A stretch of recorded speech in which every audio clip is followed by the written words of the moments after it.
نبی کریم صلی اللہ علیہ وسلم کی ایک بہت ہی خوبصورت حدیث سنانے جا رہا ہوں۔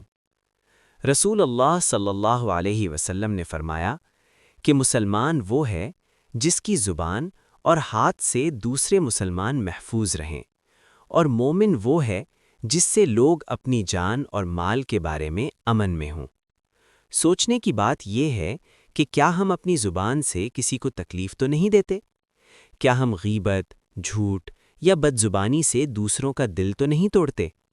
اسلام ہمیں سکھاتا ہے کہ سچا مسلمان وہ ہے جو دوسروں کے لیے امن بن جائے، جس سے کسی کو خوف نہ ہو بلکہ سکون ملے۔